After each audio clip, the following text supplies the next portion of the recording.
welcome to Overtime Hockey Talk. My name is Mark Paul, Justin Baker, my co-host. We are back after a somewhat lengthy hiatus, as you know, I had to do my nuptials and go to Hawaii and have a miserable time. How dare you? Just a terrible time having to be in the sun and on the beach and, you know, ATVing through the Jurassic Park scene out in the field. Dude, yeah. You look tan, by the way. Hey, got a little red. Like literally the first time anybody's ever said that to me in my whole life. That's yeah. I don't tend to be white. I do tend to be like I run red a little bit. Even in the wintertime, I'm like a little bit that tint of red. But so yeah, a lot has happened here in the last 10 days or so. I think maybe our last show was like very, very beginning of May. So a few things, way we're going to do the show. Since it's been a little while since we got to talk hockey, we're going to kind of go back. We're going to do some autopsies of the four teams that lost in the second round: the Dallas Stars, the Colorado Avalanche, Columbus Blue Jackets, and the New York Islanders. But before we do that, we have to address the hand pass. The hand pass. The hand pass. I think for the rest of time, everyone will know what the hand pass is, because it has sparked debates across the world in terms of instant replay and what you should be able to replay and what you can't. And after these playoffs, it's pretty clear that there needs to be some sort of rethinking in terms of the video replay, because there has been many controversial calls. The question is maybe if we open up Pandora's box, where do we go? And you said something interesting, because we've taken this conversation and it's kind of blown up into something bigger than the actual game itself. And before we really just talk about instant replay in general, let's talk about that game and your thoughts on what ultimately happened in that game. Yeah, first, no sympathy at all for the Blues on this one. None. Zero. And I'll tell you why. I mean, first off, San Jose, right? They come out, take the lead, and St. Louis has an amazing second period. 4 goals. However, right, I think it was actually the first time ever the Blues had scored 4 in a playoff period or something like that. First time ever? Maybe. Gosh, I don't know. Or at least in a while. Or no. I'm sorry. It was the first time ever a Blues defenseman had got 3 points on 4 goals in the second period or something like that. Okay. Colton Parenko, but very specific. Yeah, I don't know why that just stuck in my head when I was reading this article. Anyways, zero sympathy for the Blues, because when you go back to that second period, that 4-goal outburst that the Blues had, David Perron scoring 2 of those goals, 1 coming on the power play. They should not have probably had 2 of those goals to begin with, because David Perron flipped the puck over the glass, should have got a penalty. 2 of those goals would have been nullified immediately, but the rest missed it. So San Jose... Wait, you mean that refs miss calls for both teams? For both teams. Weird. Yeah. So you mean... People don't talk about that because they're so up in arms about the hand pass. But I thought there was a conspiracy to get the San Jose Sharks and the Boston Bruins into the finals. Absolutely is. Because it's Joe Thornton's last ride or whatever. We got to get Joe Thornton playing the Bruins. Gotta. It's just ridiculous. Just shut up about that right now. If you're one of those conspiracy theorists, I don't want to hear it. So, anyways, back to we were in a pretty good thread, dude. We were watching that another podcast. I can't remember who it was, but oh my goodness, some people are very, very convinced that there is this league-wide, like whisper to the refs, hey, make these calls in favor of said team, the San Jose Sharks. Let's get one thing straight. I mean, yes, the hand pass, it was a hand pass. It's not like anybody's arguing whether or not it was a hand pass. No disagreement here. But it was missed, and it happened to result in a goal. I'm certain that there's been other hand passes that have been missed that just don't result in a goal, so we don't care. Yeah, absolutely. I can probably think of a couple off my head if I really think hard enough, which I'm not willing to do right now. So. There's also been penalties that have been called that aren't penalties, and they result in a goal. And sometimes they don't result in a goal. And sometimes they result in 4 goals, but sometimes they don't. Right, and sometimes Brad Marchand hooks Justin Williams around the neck, but then Williams gets called for the penalty when he pushes him off. Right. But, I mean... Right.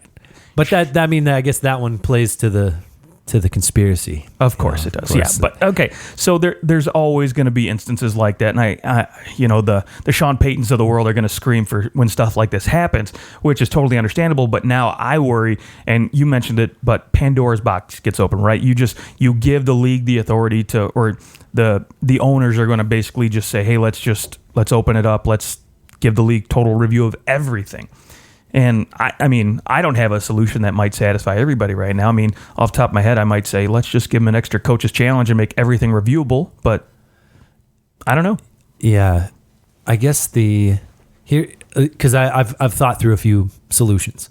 One solution could be anything that happened. Like some of the annoyance, I think, with the offside is that you can be in the other team's zone for 30 seconds after being offside and it not getting called. And then we go back and you watch, sometimes even a minute has gone by and you watch and they were offside on their entry. Really had nothing to do with the actual goal being scored, but you say, well, they would have never been in the zone, so they wouldn't have scored. So, okay, I guess that's in some way fair, but at what point do we say anything's reviewable up to X amount of seconds before the goal? So we'll just say 10 seconds before the goal.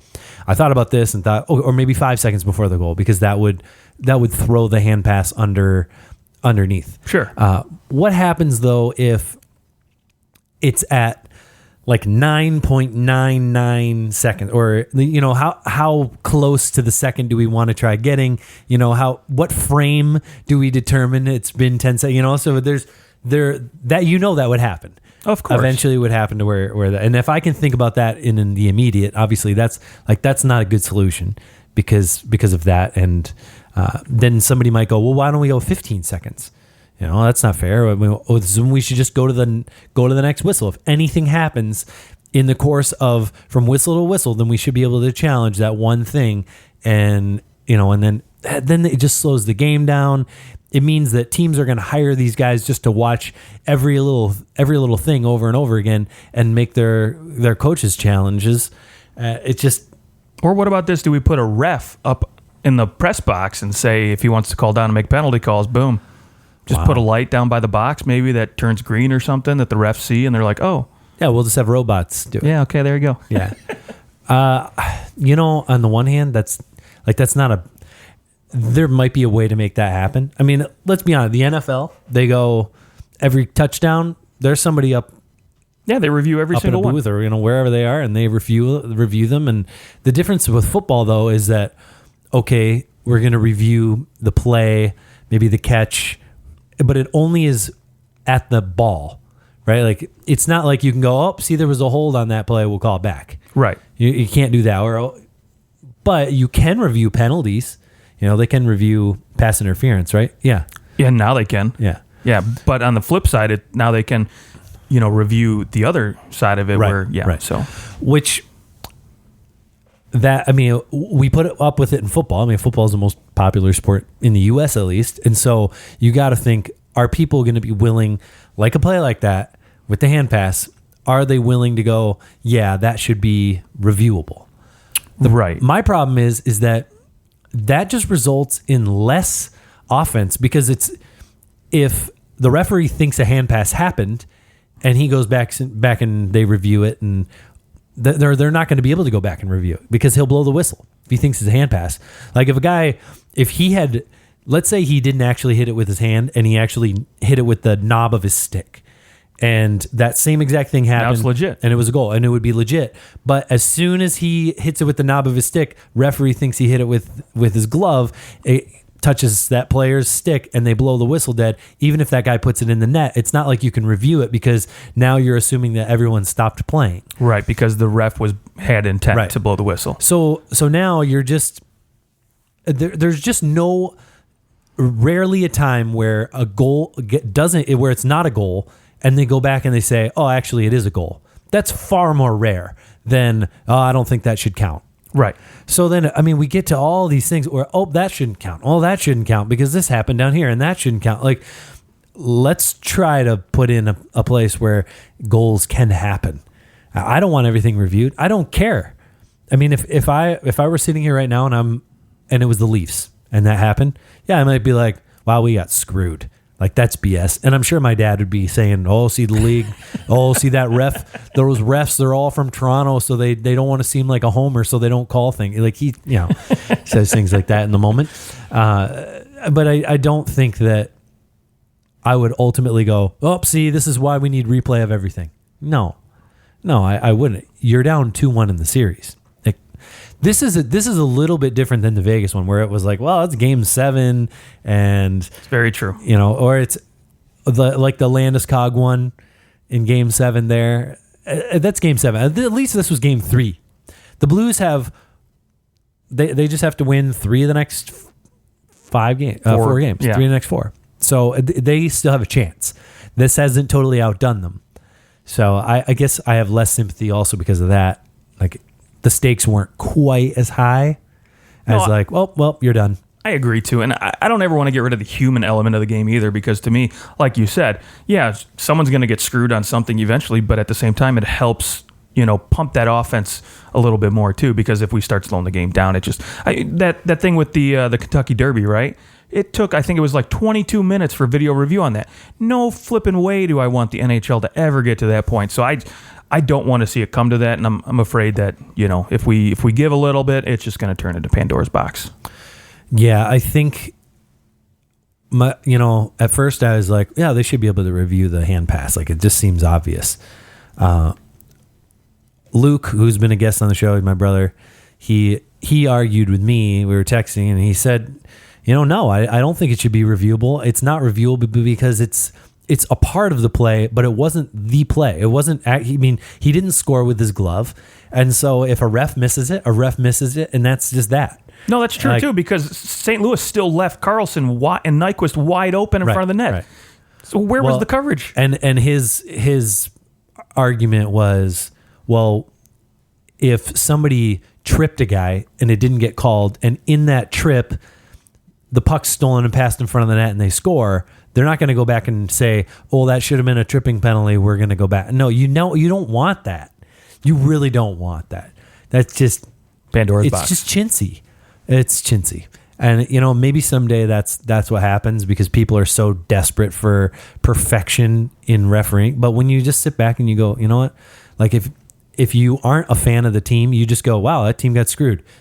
Go out in Game 4 and redeem yourself. And I do think, too, that the Vegas-San Jose incident, right, where they sort of, I don't want to say they guessed on it and just said, oh, well, we're pretty sure this is why it happened, so we're going to give them the 5-minute. Now the refs have almost to the point where, because we blew that one up, where the refs are like, oh, well, shoot, we don't want to be guessing on this because we think it was a hand pass. We didn't see it for sure, so no, we're not calling it. So now somebody else gets screwed because of Vegas too. But I mean, well, and it's a little bit different to go, okay, we can't, like, they actually did go and they talked about it. Yeah. The linesman looked at the replay and still said, no, it's a good goal, because they can't overturn a goal because of that. And nobody saw it. When it comes to that 5-minute penalty, I think you should, on a major, they should have to go and look at the replay and go, all right, this is what happened. We think it's a 5-minute major. Let's make sure. And then when you look at the replay and you go, oh, I understand, it's going to be just a minor penalty. Sure. When you get a match penalty, I mean, or give an ability to, like, what was it? It was face masking. You can get like a 5-yard penalty for face masking, and then I don't know if they still do that. They might have got rid of that, but it was like a 5-yard, and then you could also get a personal foul, depending on how bad the face mask was, right? Like, a ref should be able to look at something and go, that's worth 2, that's 4, that's 5. Like, hey, instead of giving you a 5-minute major, we're going to give this guy a double minor because this plus this. Like, they should build that in. I think that makes sense. It would be subjective, but it's better than, like, if you're between a 4-minute and a 5-minute, which a 5-minute you're getting ejected to, I'll take the 4-minute. Yeah. And if the team scores, then you're down to 2 minutes, and that would be 2 goals. So, all right. Well, the refs have been a little rough, but it's been rough on both sides. Hey, so it's a fast game. They're doing a pretty dang good, probably better than I would do. So honestly, I can't complain. And the linesmen are.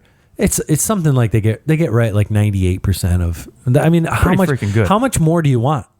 I mean, That's an A. That's just an happened. A. It just happened. Even if they were right 90% of the time, that's pretty darn good. I mean, for how fast some of those plays happen, it's really good. So, give the refs some slack, but I do think that the league coming out was that Colin Campbell came out and said, yeah, that was the wrong call. And that's what the stories. Oh, see, the NHL has admitted they were wrong. Well, he said, yeah, it was the wrong call. The whistle should have been blown if the ref saw that live. But you know what? The ref missed it. And so it was the right call for it to be a goal. It was just the wrong call that led to the goal. And so it's just one of those things. Yeah. And it's unfortunate that it happens in overtime. It's probably not as big of a right. deal. If it was just another goal, right, where second period St. Louis, we wouldn't be talking about it right now at all. Right. So. Or we would, but it wouldn't be as big of a thing. Of course. The Landeskog thing was kind of like, oof, man, I don't know about that. But, I mean, hey, at least he took responsibility. He was just like, I was lazy getting back to the bench. My bad. Yeah, true. Oh, well. But at least they had the opportunity to come back in that game. You don't in overtime. So that's where it's a little tougher too. But okay. Carolina, Boston. How does Carolina get back in this series? They have to win tonight. Don't. They have to win tonight. Man, you know what? If Boston wins tonight, I think there's a 10-day layover before the Stanley Cup would probably start, because I do see St. Louis, San Jose going probably close 7 games. So. I mean, even if it goes 5 games, you're still talking another 4 days. Right. Because they'd play game 4 on Friday and game 5 on Sunday. And then, so you're looking at least Sunday when that series ends at best, likely a little bit later into the week, because the finals start they start on a Monday? They would, yeah. Because they start on that day no matter what. Like, even if both these series were a sweep, they would start on the exact day. Yeah. Man. Carolina, great story this year, but honestly, their offense just doesn't have much of an answer. I think Tuukka Rask has been phenomenal in this series. There's no doubt about it. He's the MVP of this series. And did I say it during that Leafs-Boston series when Tampa got eliminated? I said probably whoever wins the series will win the Cup, or at least win the East. Yeah, so we're seeing it happen. And don't get me wrong, I don't think McElhinney hasn't been bad at all. He looked good in Game 3, but I mean, to be quite honest, it just basically comes down to Carolina's offense. Just they're not generating enough chances. Yeah, that'll do it to you. Yeah, that'll really do it to you. And Boston's doing a good job of defending too. I mean, they're snuffing out. Their defense looks really good. Yeah, they look really good. I was looking through my email and I had filled out a bracket from the playoffs. So I was like, I got to click on this bracket. I mean, this is incredible that I did this. I literally have 1 pick correct on the whole bracket. Like the whole thing, one team. 1 pick. One series San Jose. that I picked. It was San Jose won the first round. I actually had Calgary beating them in the second round.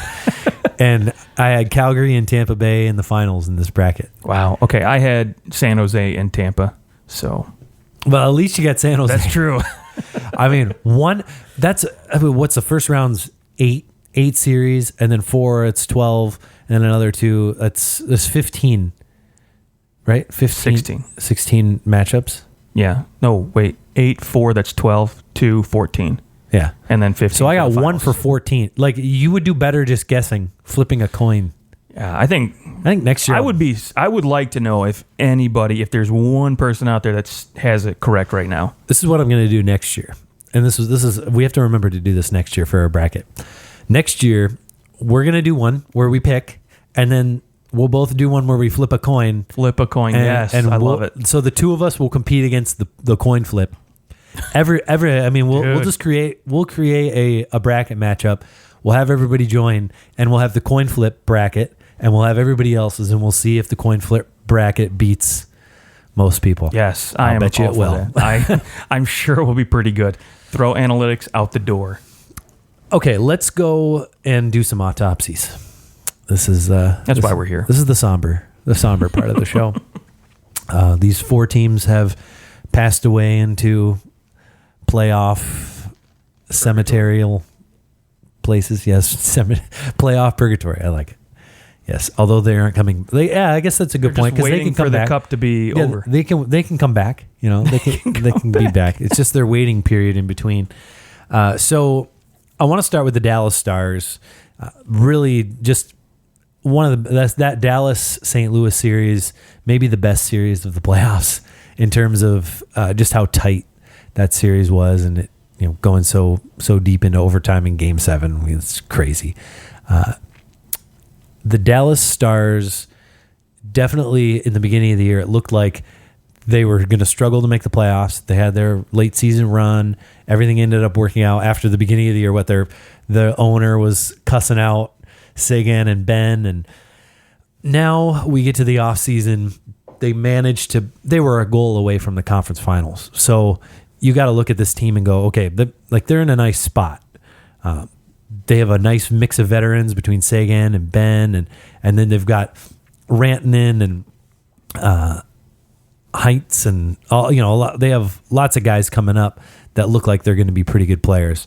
And so, where do the Dallas Stars go from here? I think Matt Zuccarello is going to re-sign there. Other than that, I'm not sure what they will or can do to improve this team. What are your thoughts? Yeah, well, they got a couple new deals kicking in next year, right? First, Tyler Seguin's new contract's kicking in, and today it was reported that Esa Lindell signed a new 6-year deal worth $5.8, which to me, the way he plays the game, if he continues on this trend, and not even if he doesn't get any better, if he stays the exact same, it's a freaking steal of a deal. Yeah. So, yeah, kudos to them for but again, no state tax down there either, so maybe that kind of helps out a little bit too. Spezza coming off the books, which is going to be nice for them to save a bit of change. I think they're going to have, 12 to 15? About $13 million right now if the cap didn't change. If it didn't change. They are suggesting that the cap won't change as much because a lot of the bigger market teams didn't make it through the first round. And so that, like a team like Carolina doesn't pull in as much money as, say, even the Tampa Bay Lightning would. Or Chicago Rangers. Yeah, I got you. Okay. Yeah, signing Matt Zuccarello would be fantastic. He really looked good, and he gives them flexibility, right? So now you don't have to load up Radulov, Ben, and Seguin on one line. Now you can have two lines with, a couple duos on each line that looks pretty good. And like you said, when you got young guys like Hintz coming up, hopefully maybe Nick Chuskin gets it together next season.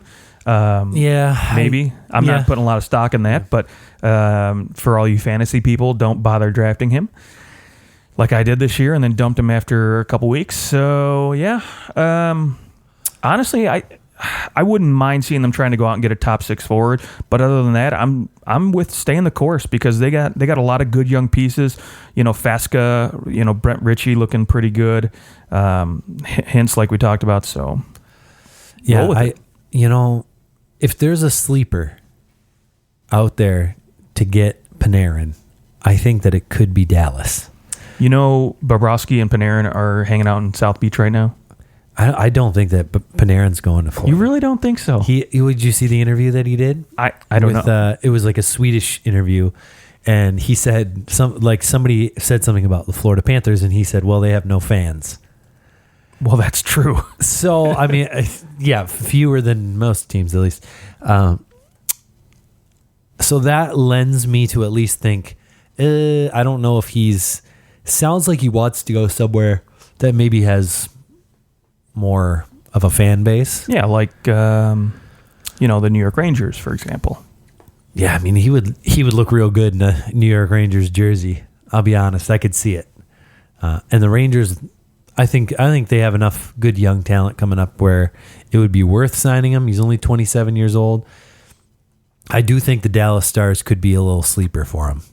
If he wants to stay in the East, though, like if he doesn't like to travel, then I could see he'll stay out of that division completely or out of the West. But if he doesn't mind it, Dallas could fit him in. I think he'll probably as a winger, he'll probably get around Patrick Kane kind of money. And like, maybe, do you give Panarin 11? Is someone going to give him 11? I don't know. That's a good question. 87 points, but in an inflated year. Yeah. if you give him $11 million, I could, probably he'd jump at anybody who'd give him 11. Well, I mean, say he does go to Dallas, right? He doesn't have to sign for 11 there to get the same money back that he would going somewhere else. So, or, let's talk about if San Jose loses Erik Karlsson, because I haven't seen anything one way or the other. No, and I don't think we'll hear anything till the playoffs are over with. So I could definitely see him signing there. But if he doesn't, Panarin has said he wants to be by the beach, and holy crap, what better place? Well, that would look good. Unless he wants a party town, then he shouldn't go to San Jose. Yeah, then he'll go to Vegas. I hear the party isn't great in San Jose. I mean, in terms of other free agents that they could go after, Gus Nyquist, I'm telling you, would look real good in a Dallas uniform. Yeah, but I just don't know how much he moves that needle for them. I think that they need somebody who they can put onto that second line. Kevin Hayes?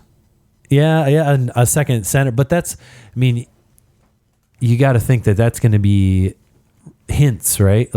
They're hoping he. That's can what move they're up hoping into that. He turns into is that second line guy. But now you've got maybe Radek Faksa. So although you wouldn't mind if Hintz just plays the wing because you went out and got a Kevin Hayes, that wouldn't be a bad pull. So do you think this team going to just get better, or sometimes we see these teams come up and they have a great run, and then the following year they kind of come back down to normal. Maybe they're still a playoff team, but did they get through the first round with a little bit of luck? Really good goaltending. Is Ben Bishop as good next year? He managed to not get hurt in the playoffs finally, or at least not so much that he missed games. Yeah, I don't. You know what? I still see this team as a wild card next year, and this really depends on what they do in the offseason, right? If they go and add a top six guy like we talked about, maybe a Kevin Hayes or a Matt Duchene or somebody that can really turn the needle for them, as you like to put it. Because the defense is fine. I like the defense where it's at. I don't have a problem with it, even if they don't really add anybody. I think that'll be fine. Goaltending won't be a question mark for you moving forward, as it was the last few seasons, anyways. It's just honestly bringing in a top six guy, so there's a little bit of flexibility because they brought in Jason Spezza to come in and hopefully play a top six role. Didn't pan out that well, and there's rumors that he's interested in going back to Ottawa, so we'll see if that happens. But have fun. Yeah, well, he knows he can probably get top 6 minutes and be a face. That's true. Him and Bobby Ryan, right?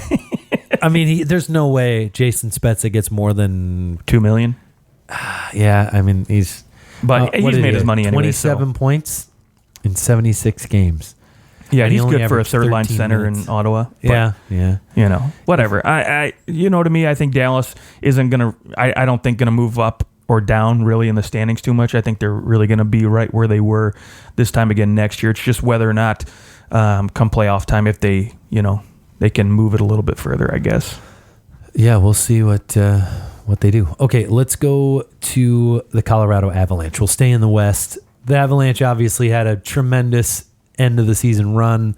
They run all over the Calgary Flames, win 4 straight against them after losing game 1, and they fall to some would say the lucky San Jose Sharks. I feel like if there's one team in the NHL, if the Toronto Maple Leafs are that all right, we're waiting for them to just absolutely blow up and maybe be a potential dynasty kind of team. I'd say that if that's the team in the East, the Avalanche are that team in the West. They're very similar. They've got those very high-end players, and then they seem to just have everything else relatively in place, but they need to improve defensively. Yeah, and the big question mark is Tyson Barrie, right? What do you do with him? Because, I've been hearing his name around the trade rumor mill now for quite a while. And 5 years? Yeah, I know. And it's ramping up even more now, too, when you look at, for example, I just read an article the other day. I think it was on The Athletic. They were talking about the Red Wings, right? What are they going to do moving forward? How do they improve their team? And one suggestion that was made was moving in Athanasiou or Mantha. Now that Mantha's blowing up at the World Championships, just looking freaking good. Maybe you don't move him now that he looks that great, but maybe move a forward prospect like one of those two guys from Detroit to, say, Colorado for Tyson Barrie, which was the suggestion. Obviously, you'd have to throw in a couple more pieces from Detroit to make that happen. But, if you're Colorado, I think, The defense looked all right this year. I don't have a problem with it. I think, they definitely could use an improvement, but I think more than anything else, they really need to solidify a second-line centerman more than anything. And I think that's where their focus will be in the offseason. And I think Joe Sakic came out and said that they have their top guys and they're going to be very aggressive in free agency. So don't be shocked if you see them maybe overpay slightly for somebody, but get the guy they want. For example, like, Kevin Hayes, another guy who I could see fit in very, very well, who still has size and speed to burn. So, he could fit in pretty good. Maybe they go after Jordan Eberle or Gus Nyquist, but this team's going to be aggressive, and I think adding some forward depth is, to me, more important than on the back end right now. Yeah, who would look really good in an Avs jersey is Jeff Skinner. Okay. Would they give him the $9-10 million though he wants? No? Okay. No, but no one will. I agree with you. I'm convinced no one will. I don't think anybody should give him that money. Yes, he had 40 goals, but he had the best season he's ever had. And he had a freaking amazing center. And he played alongside Jack Eichel. So, right. I mean, yeah. Do you like the prospect of maybe being like Rantanen plays on his own line and you can put Rantanen and Landeskog and then add a center and you've got Jeff Skinner and Nathan McKinnon playing together? I don't know.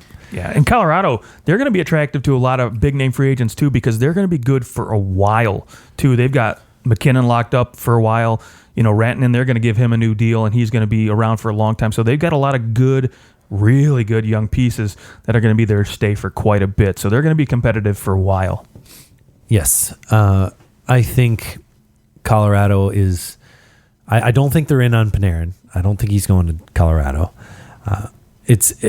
To me, yes, you can definitely be aggressive here in free agent. I think there is only a trade to be made for a true second line center. Other than Kevin Hayes, there's really no one else out there who I look. Matt Duchene come back? Well, no. So I mean, other than Kevin Hayes, I don't think there's anybody that you can get in free agency that's going to help your center position. So I think you probably are going to be looking to trade. Sure, and with Cal Marker, emerging as he's looking like a top 4, top 2 defenseman. Cal Makar is. Now you've opened up the box to say, okay, Tyson Barrie is expendable because in 2 years or after next season he's a free agent, UFA, and so but he's been good. Why he has? But does Colorado want to give him? He'll probably want $8 million if he has the same type of production he had this year. Oh boy, $8 million. So do you want to give him that kind of money? Is Tyson Barrie Colorado's John Carlson? Ooh. That's a very good comparison. I like that. Like I don't know if he's maybe quite that. He's going to put up those same amount of points, but 50 points this last year is pretty dang good. Yeah, exactly. I mean, 59 and 57 the year before. He had 57 points in 68 games last year. Yeah. So I mean, I think that John Carlson's probably a great comparison. Which John Carlson got 8, right? So he did. I don't think you're unwilling to pay Tyson Barrie $8 million if he's willing to take like a 5-year deal. I don't think you want to pay him 8 times 8 because then you're talking about a deal that puts the guy at like 36 years old. Yeah, I know. And that I think is just too rich for that point. But we'll see what they do. Do you see this team taking a further step? I mean, it's hard to say. They did make it to Game 7 of the second round. It's hard enough just to get there, even as a good team. And so, but do you see this team taking that, let's say like regular season, is this a team much more formidable all year long? Yeah, I think they're going to improve. Another question mark I do have is Varlamov coming back, or do they go out and get another goaltender? I think he's gone. Okay. I think these playoffs. He probably does want to start. Grubauer is the guy. Grubauer's the guy. Yeah, so maybe they go out and get a Brian Elliott to come back up. It's not Grubauer or somebody like that. But anyways, I think as long as Grubauer keeps playing the way he is, I think the forward group, and if they can maybe bring in, like Joe Sakic said, be aggressive and bring in a top 6 guy, I can honestly see this team being in the top 3 in the Central next year, without a doubt. Yeah, they shouldn't be a wild card again. No way. Let's avoid that wild card spot. Another guy Cam Talbot played in the West, played well. And I think maybe you could bring him in as a project. I think he's staying in Philly, though. You think he's staying there? I do, yeah. What about Ryan Miller? He'd be a nice backup for Colorado. He'd be a nice backup anywhere, but I think he probably stays in Anaheim, though. They would like to keep him, and I think his wife would like to stay there, too. So Yeah, can't blame her for that. Okay, let's go to the East. Columbus Blue Jackets about to lose Panarin, maybe Duchesne, Ryan Dzingel, Adam McQuaid, and Sergei Bobrovsky, along with Keith Kincaid. This team is probably the most volatile coming out of the playoffs. We have no idea what this team will look like next year. Like, truly, this team could go from sweeping the top team in the league and advancing further than we thought they would to missing the playoffs entirely next year. it's possible, yeah. And if you got a guy like Alexander Wenberg, if he plays as crappy as he did this year, like what they could be towards the bottom of the league, you know? I have a trade proposal. Please. I saw this on Twitter, and it sparked my interest enough to where I said, okay, this is interesting. What if the Leafs can't get Mitch Marner signed for a number that they deem responsible? 9-10 is what they're probably hoping. I would think that they want to get him for less than 10, and for for 6. If it's like 9.5, I think they're probably hoping for like 6 years. You don't want to sign a guy 9.5 for like 4 or 5 years. That means because then you got to pay him 13. That means you're not buying those free agent years either. What about Mitch Marner for Seth Jones? Ooh. I mean, that for the Leafs, add Seth Jones to that blue line, and suddenly, like cap wise, Seth Jones is making $5.4 million for another 3 years. So cap wise, you're looking much better than you were with Marner. You can now add a player. You can now add a $5 million player, and he's a righty. I.e., you can now re-sign maybe Jake Gardner if you trade Mitch Marner for Seth Jones. Columbus obviously would need a deal done and in hand in order to make that trade.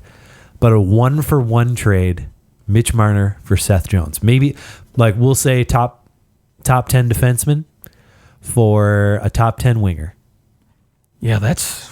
I say no if I'm Columbus, because I would, and my rationale is I think Seth Jones in the next 2 or 3 years is going to win a Norris. Yeah, but is Mitch Marner going to win a Hart in the next 2 to 3 years? Okay, so or be up for it because sure. You know, I don't Connor doubt McDavid's always going to be. But I think with their need for a number 2 centerman, or at least maybe somebody who can slide into number 1, maybe if you need to, if Dubois is not working out and you want to move him down to number 2, I think their need for centerman would cause them to focus more on. Well, let's say they re-sign Duchesne.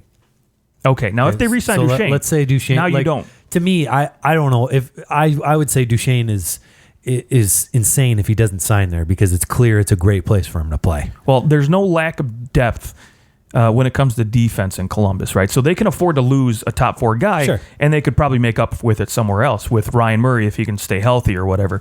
Now, yeah, I mean, losing Panarin, Marner comes in and he instantly fills that void and gives you that production that you're losing. Yeah, instantly. And if not, I think better. And he's only 22. Right. So so Marner has two years on Seth Jones. So you do get that. Down the road, you have him for a longer period of time locked up. And you get your guy who could be unreal. He had over 90 points this year. So he's not only is he your new Panarin, I think he's better than Panarin right now. Defensively, 100% he's better than Panarin. Oh, absolutely. I think he's a better hockey player than Panarin. Absolutely. I don't disagree with you 1%. So you upgrade there. You keep Matt Duchesne. You probably sign Matt Duchesne for 8.5. And then you lose Seth Jones, but you gain a Mitch Marner. Well, I will say they do have the cap space to do it, make it possible. So, and then give Marner, if he does want $10 million or that Patrick Kane money, they can do it. Yeah, I mean, you also have to re-sign Zach Werenski, which Werenski's probably going to be $8 million at least. 7 or 8, yeah, for sure. So there's that, but I think that they have the ability to do it. And boy, that's interesting. It's a trade that makes me uncomfortable, right? But in like just the right ways. It's like, yes, it would hurt to lose Mitch Marner, but to gain a Seth Jones do like Seth Jones, Morgan Riley, and then you've got those two guys playing 30 minutes a night. One of them's out on the ice almost all the time. Yeah, that would be. Whew. Anyways, just an interesting prospect. Of course, they do need a goaltender. It doesn't sound like Bobrovsky's coming back. No, I don't think so either. So who do you go after at that point? That's another big question. Yeah, goaltending, you could see maybe Mike Smith. He'd be willing to go to Columbus and have a little bit less travel, and you've got a good veteran team in front of you. But he can't play all the games. No. That would be Varlamov, wouldn't be bad. Because he probably wants to go somewhere where he can have the opportunity to start. So that wouldn't be a bad fit, although I still keep hearing, Jonathan Quick getting traded to Columbus is a real possibility. But, I think now, unless, Columbus can pick up a few pieces in free agency, they probably don't want to move I'm going to tell you exactly how the goaltending free agency is going to go. Here's my prediction. Peter Mrazek is going to go and sign in Edmonton. With Ken Holland. Sure. Okay. Who did trade him away, but he's been traded away, kind of rehabbed himself, and Ken Holland did draft him, and I think it's a relationship that could be restored. Bring him in. You can bring him in for a decent dollar amount, nothing insane. $3 million, you could probably get him, and then you kind of patch your stuff up with Koskinen being at whatever. Yeah, I don't think he's going to be a long-term option. No. No. So you need somebody else there. So Mrazek, he goes to Edmonton. Robin Lehner is probably going to stay in New York unless he's really convinced that he could go somewhere else. But Columbus would be a great place for him to go. So, let's say Lehner goes to Columbus, seeking out that number one, I want to be the guy goaltending. And then you go and you patch him up with a Cam Ward as your backup. Or you re-sign Keith Kincaid. Keith Kincaid could stay there easily and sign for $1.5 million and he's your backup goaltender. I think Mike Smith stays in Calgary. And a Semyon Varlamov, he goes and signs in Calgary. Whoa. All right. There you go. That's my... All right. And Bobrovsky signs in Florida. He's going to Florida. Yeah, I don't think there's any doubt about that one. And Luongo backs him up. Where does James Reimer go, though? James Reimer, he can be dealt, or he can, you could deal James Reimer and eat 40% of his salary for the... I think he has 1 year left. I think so. Yeah. Does he have one or multiples? Yeah, James Reimer deal, when he signed it, it was like, okay, this is fair because he's probably going to end up playing 30 games. Right. Because you knew what was going to happen to Luongo eventually. Actually, he has 2 years left on his deal at $3.4 million. Yeah, that's a little harder to... If you're Florida and you eat $1.4 million out of that, you can move him no problem. I think he's worth paying $2 million to go anywhere. Yeah. And play backup at least. Yeah. So I think so too. And Florida wasn't really great in front of him, so some of his struggles maybe weren't his own problem. What about bringing James Reimer back to Toronto? At $2 million? And you... let's say 1.7. Let's say they eat half. Do they have one salary remain, and it's Jason Demers?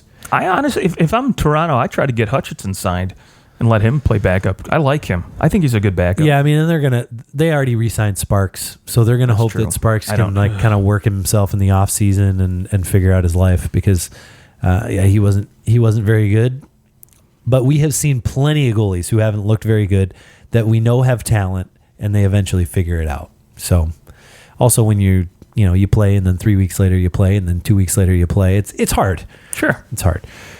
Okay, well, let's, since this isn't the Florida Panthers autopsy, we did that one a long time ago. They've been golfing for a while. Let's finish up with probably the most surprising team to not only be in the playoffs, but be in the second round. The New York Islanders, who swept the Pittsburgh... They sweep them? Yeah, they swept the Pittsburgh Penguins.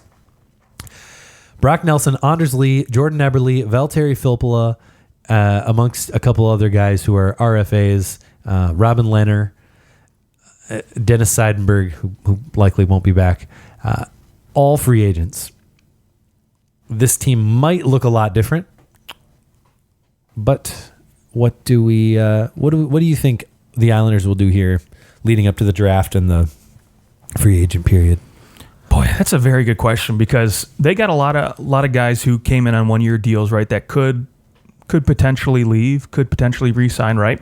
I do think Val Philp probably stays there. He seemed to fit pretty good, and he still has the ability to kill penalties and move up and down the lineup. And I think Barry Trotz still likes to have a veteran guy or two around. Now, speaking of veterans, their big, guy that wears the C, Anders Lee, he needs a new deal, and I'd like to say he stays there because you don't want to give a guy a C and let him walk. So it'd be weird. It would. You got to think $6 million. Yeah, but they got a couple contracts though. That I'd be interested to see if they try to move, try to buy out or something. Like, for instance, Andrew Ladd, he's still on the hook for 5.5 for 4 more years after this season. Yeah, that was a rough signing. What a deal. Like, he could have re-signed in Winnipeg. He wasn't willing to take the money they offered him. I think they were offering him like 5 or 4. Oh, maybe it was just for less years. I think it was just for a couple less years. So he leaves. And wow, what a call by the Winnipeg Jets not to give him those extra years, because none of those years have really ended up being good. Ugh. Now, to me, when you look at you think about it and you go, okay, well, he has a no trade starting next year. He submits basically half the teams in the league. He submits a list. To me, Andrew Ladd is a guy that you're going to try and work with, because I don't think you're going to get him dealt. No one's going to. You're going to have to give up too much to deal him. Right. So unless you can find a team, unless you want to eat half of his salary or something, or $2 million of it, and you can find a team who needs to get up to the cap, which there's less and less of those teams available now, especially when you're dollar for dollar cap hit to salary. I think that Andrew Ladd's a guy you have to figure out how to rehab him, and I also think that Barry Trotz likes him. I mean, he has an A. He does like those type of players, though, for sure. Those power forward guys. Yeah, so I think there's a chance that maybe he has 1 or 2 better years than what he's experienced so far. And if Barry Trotz can use him as a guy who you use him on your third line, if he can stay healthy, that's the other thing. He actually was having a good start to the year, if you remember. I think he had 10 goals pretty quickly. So it's the health. That's if he can stay healthy, then you're looking at a guy who you can at least salvage something from. And I think that is more valuable than just trying to eat his salary and have nothing, or he ends up becoming a healthy scratch, whatever it is. I don't think he's that bad, but he's just an expensive fourth liner, third liner. When I look at some of their other, like, they're gonna have to July 1st. Are they going to give Barzal his extension? How long does Barzal's camp want to wait? That'll become a big question mark. And you certainly... I think if you are Barzal's camp, though, I think they would like to wait another, try to let the season start before they do this, because, he had a down year point total-wise from his previous season. Sure. And I think if you want to... Tavares to protect him. So. Right, exactly. And I think if you want to cash in a little bit more, I think they would like to wait and see if he does produce. And then if not, I mean, he's still young enough anyways where it's like, okay. He's still getting 8. Yeah, he's still going to get paid some pretty decent coin. Maybe 9. So now if he doesn't have the offensive start that he did, 2 seasons ago, now you maybe just go for that 3-4 year deal instead of that long-term deal. Right. That's a good point.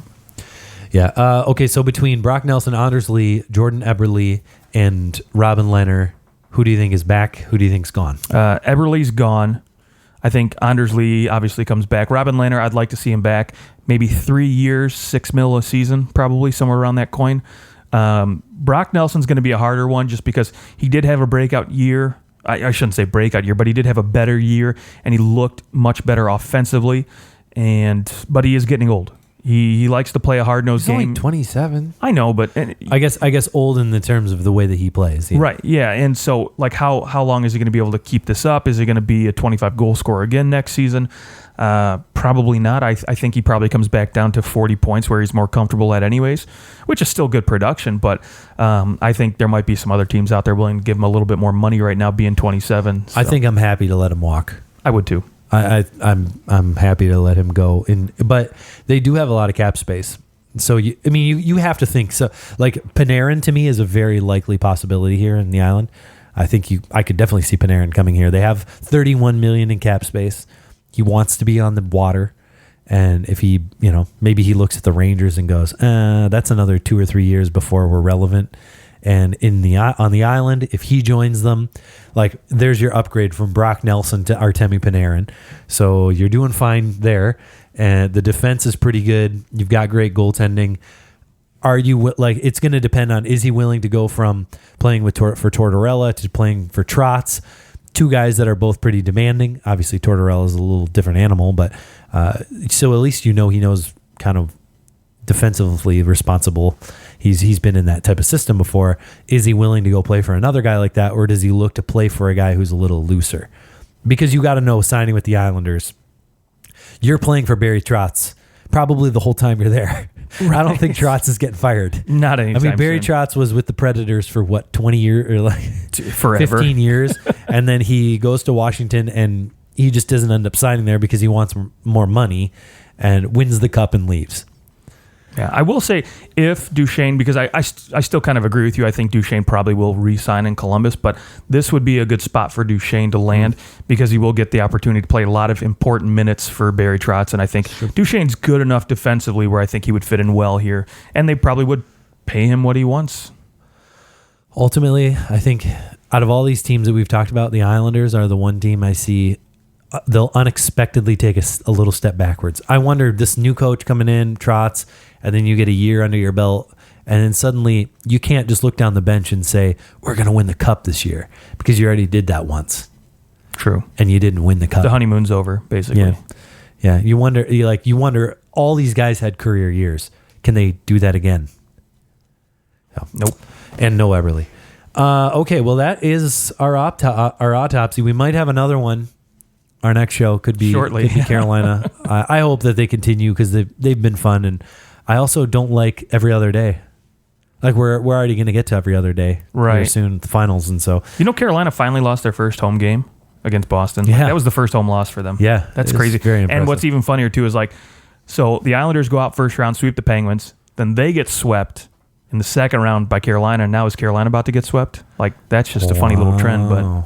And then does that mean that the Bruins are going to get swept? Exactly. Yes. Yes. I hope so. All right, that's been our show. You guys can find us on Twitter at OT Hockey Talk. Let us know what you thought of the show, and let us know if you're one of those conspiracy guys, because Justin wants to yell at you. I do so badly. He wants to yell. I want to discuss this heatedly. Do you? Heatedly. Danny heatedly. Wow, Danny. Well, Danny Heatley did. I'm not going to talk about the car crash. That's horrible.